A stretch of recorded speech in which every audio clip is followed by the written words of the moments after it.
मित्रांनो, ब्रिगेड आरसा या सदरामध्ये आपल्या सर्वांचं स्वागत आहे. मी गजानन खांदारे, प्रवक्ता संभाजी ब्रिगेड जिल्हा वाशिम. वेगवेगळ्या विषयाला घेऊन आपण प्रशासनाच्या आणि समाजाच्या कामकाजाविषयीचा आरसा या सदरातून मांडत असतो. आरसा दाखवण्याचा प्रयत्न यातून करत असतो.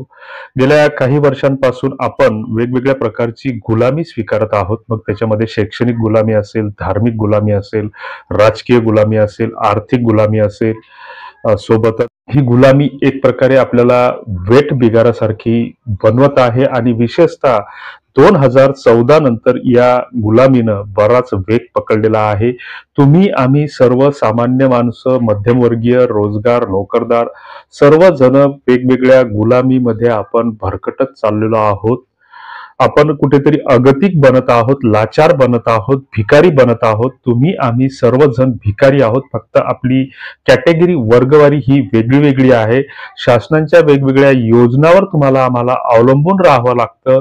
राशनची वाट पाहावी लागते. सरकार एखादी घोषणा करतं का त्याच्यावर तुम्हाला आम्हाला डिपेंडंट बनावं लागतं आणि सरकार पुढे, राज्यकर्त्यांपुढे तुम्हाला आम्हाला हात पसरावे लागतात. ही वेगवेगळ्या प्रकारची गुलामी तुमच्या आमच्यावर लादली जात आहे. बोलण्यासारखे भरपूर विषय आहेत, पण सध्या तुर्तास आपण एक तुम्हाला आम्हाला सगळ्यांना भेडसावणाऱ्या एका विषयावर आपण चर्चा करणार आहोत आणि तो म्हणजे आर्थिक गुलामीच्या अनुषंगाने तो विषय निगडित आहे. त्यावर आपण भाष्य करणार आहोत.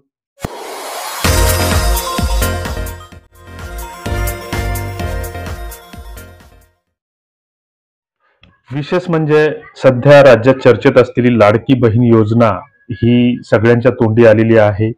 विविध सरकारी योजनांचा लाभ तुम्ही आम्ही घेत असतो. मग PM किसान असेल, मुख्यमंत्री किसान योजना असेल किंवा वेगवेगळ्या लाभांच्या योजनांचे तुम्ही आम्ही सर्वजण लाभार्थी आहोत. मग त्याच्यासाठी निकष व पात्रता ही वेगवेगळी असेल, मग घरकुल असेल, अजून कुठल्या तरी बऱ्याच योजना आहेत. ह्या सर्व योजनांची अंमलबजावणी DBT अंतर्गत म्हणजे डायरेक्ट बेनिफिट ट्रान्सफर या प्रणाली अंतर्गत होत असते. आता याच्यामध्ये खरी गंमत अशी आहे की लोकांना जाणून बुजून त्रास द्यायचा हे विशेषतः केंद्र आणि राज्य सरकार म्हणजे राज्यातील महाराष्ट्रातील शिंदे सरकार आणि देशातील मोदी सरकार तुम्हाला आम्हाला सर्वसामान्यांना रिकाम्या या कामांमध्ये, कागदपत्रामध्ये गुंतवून ठेवून तुम्हाला आम्हाला एक प्रकारे लाचार बनवत आहेत. महाराष्ट्र शासनाच्या वतीनं जवळपास 2.5 कोटी महिलांना या लाडकी बहीण योजनेचा लाभ दिला जाणार आहे असं जाहीर केलं. त्याच्यासाठी काही निधीची तरतूद केली असल्याचं सांगण्यात येतं. मात्र प्रत्यक्षात जवळपास 2.25 कोटी महिलांना याचा प्रत्यक्ष लाभ मिळाला असा दावा सरकारकडून वेगवेगळ्या माध्यमातून करण्यात येत आहे. या आकडेवारीमध्ये कमी जास्त फरक असू शकतो. दुसरीकडे प्रत्यक्षात आतापर्यंत जवळपास 70% महिला ह्या लाभापासून किंवा प्रत्यक्ष पैसे हातात येण्यापासून वंचित आहेत. सरकारकडून याची वेगवेगळी कारणं किंवा स्पष्टीकरण सांगितलं जातं किंवा गाईडलाईन जाहीर केल्या जातात की तुमचं खात्याला आधार लिंक नाही किंवा तुमचं आधार सीडिंग नसल्यामुळे पहिल्यांदा तुमचं आधार सीडिंग करून घ्या. अर्ज भरताना आमच्या महिला भगिनींनी उदाहरणार्थ स्टेट बँकेचं खातं जोडलं, मात्र त्या खात्याला आधीच आधार लिंक असूनही त्या खात्यात ते पैसे आलेले नाहीत. नेमके वेगळे कुठल्या खात्यात गेले हे कळण्यास मार्ग नाही. सरकारकडे एक त्याची प्रभावी यंत्रणा आहे, एखादी सॉफ्टवेअर किंवा प्रणाली ते सरकार विकसित करू शकतं, मात्र ते सरकारला मुद्दाम करायचं नाही. चंद्रावर यान जातं त्यावेळेस त्याचे दर सेकंदाला अपडेट्स मिळतात किंवा देशाच्या किंवा जगाच्या कानाकोपऱ्यामध्ये नेमकं काय कुठे घडतं हे माहिती आणि तंत्रज्ञानाच्या युगामध्ये आपल्याला एका सेकंदात कळतं. मात्र आमच्या लाडक्या बहिणीचे पैसे हे अजितदादाच्या खिशातून तर बाहेर निघले, मात्र त्या बहिणीच्या हातापर्यंत पोहोचले नाहीत. हे नेमके कुठे गेले हे सांगण्यासाठी शिंदे सरकारचे आमदार किंवा त्यांचे जे कार्यकर्ते फक्त त्याचा श्रेय घेण्यासाठी पुढे आहेत, मात्र हे सांगण्यास कुठेही तयार नाहीत किंवा सरकारने असं कुठलंही पोर्टल किंवा वेबसाईट किंवा एखादं ऍप्लिकेशन विकसित केलेलं नाही. आणि ज्या कुणाच्या खात्यामध्ये पैसे आले तर त्या खात्याचं बॅलन्स सांगायला राष्ट्रीयकृत बँका तयार नाहीत किंवा ज्या काही जिल्हा मध्यवर्ती बँका आहेत की जिल्हा मध्यवर्ती बँका जेवढ्या काही असतील तर त्याच्यावर जे काही संचालक मंडळ आहेत तर ते त्या आमदार खासदार लोकांचंच आहे, त्यांच्याच त्या बँका आहेत. त्यांच्या आणि ज्या काही मल्टी स्टेट बँका असतील किंवा शेड्यूल बँका असतील तर या बँका ह्या सुद्धा या राज्यकर्त्यांच्याच ताब्यातल्या आहेत. मात्र हे सुद्धा त्याविषयी कुठलीही गाईडलाईन करायला तयार नाहीत. आता याबाबत रिझर्व्ह बँक काय म्हणते, म्हणजे केवायसी साठी लोकांची किंवा खातेदारांची एक प्रकारे अडवणूक होत आहे आणि रिझर्व्ह बँकेची गाईडलाईन किंवा नियम या संदर्भात काय आहेत त्याचा आपण या ठिकाणी उहापोह करणार आहोत. व्हिडिओ थोडा वाढण्याची शक्यता आहे, मात्र याची तंतोतंत माहिती आम्ही या माध्यमात. आता एखाद्या खातेदाराने बँकेमध्ये खाते काढले, मग ती राष्ट्रीयकृत बँक असेल किंवा मग खाजगी क्षेत्रातील बँक असेल, तर रिझर्व्ह बँकेच्या अंडरमध्ये ज्या बँका चालतात, सहकारी बँकांचे नियमावली वेगळी असते आणि रिझर्व्ह बँकेच्या नियंत्रणाखाली ज्या काही कंपनी ऍक्ट अंतर्गत रजिस्टर असतात तर त्यांची नियमावली वेगळी असते. तर या खात्याबाबतचे नियम, आरबीआयचे नियम काय सांगतात? एखाद्या खातेदाराने बँकेमध्ये खाते काढल्याच्या नंतर ते सक्षम अधिकाऱ्याकडून ते व्हेरीफाय केलं जातं, पडताळणी केली जाते. त्याच्यानंतरच त्याला खाते नंबर दिला जातो. त्यासाठी त्याचा पत्त्याचा व ओळखीचा पुरावा जो अधिकृत असेल तो ग्राह्य धरला जातो. त्याच्यानंतर त्याला अकाउंट नंबर दिला जातो. ही एक प्रक्रिया. आता अलीकडच्या काळामध्ये जे काही डिजिटल आणि नवीन तंत्रज्ञान आलं किंवा जी सॉफ्टवेअर प्रणाली जी काही विकसित झाली, तर त्याच्यामध्ये आता बरीच खाती हे डिजिटल पद्धतीने उघडल्या जातात. त्याच्यात आधारचं एक विश्वासार्ह प्रमाणीकरण त्याच्यामध्ये मानलं जातं. बोटाच्या ठश्यावर ही खाते काढण्याची प्रक्रिया आहे आणि अशा स्थितीमध्ये एखाद्या खातेदाराने खाते काढले असेल तर ते साधारणतः 3 प्रकारामध्ये वर्गीकरण केलं जातं त्याचं केवायसी साठी. की एखाद्या खात्यामध्ये जर साधारणतः पैसे जमा आहेत परंतु 1 वर्षभरापर्यंत त्याच्यामध्ये व्यवहारच झाले नाही, तर ते खातं इनऍक्टिव्ह स्टेटसमध्ये संबोधलं जातं किंवा ती डॉर्मॅट खातं होण्याच्या आधीची एक प्रक्रिया असते 12 महिन्यापर्यंत. 12 महिन्याच्या नंतर जर ते खात्यामध्ये व्यवहारच होत नसतील तर ते खातं डॉर्मॅट या वर्गवारीमध्ये मोडल्या जातं आणि त्याच्यानंतर मग या खात्यातील व्यवहार हे स्टॉप केले जातात किंवा त्याला बंद केलं जातं. रिझर्व्ह बँकेच्या निर्देशानुसार नियमानुसार किती दिवसामध्ये केवायसी अपडेट केली पाहिजे असा कुठला गाईडलाईन्स त्याच्याबद्दल नाही येतात. परंतु साधारणतः 1-2 वर्षामध्ये खातेदारांनी नियमित त्याच्यामध्ये व्यवहार केले पाहिजे. मात्र त्या ग्राहकाकडे जर पैसेच नसतील तर अशा स्थितीमध्ये त्याने व्यवहार करायचे कुठून? आणि जी खाती केवायसी साठी होल्ड आहेत तर ही सर्व खाती फक्त जी काही रूट लेवलला काम करणारी लोक आहेत, म्हणजे मजूरदार, भिकारी किंवा रोजगार हमीचे मजूर, निराधार, अशाच लोकांची खाती बँकांकडून वारंवार होल्ड केली जातात. त्याच्यानंतर जर या खात्यामध्ये व्यवहारच होत नसतील तर ही खाती क्लोज केली जातात, म्हणजे बंद केली जातात.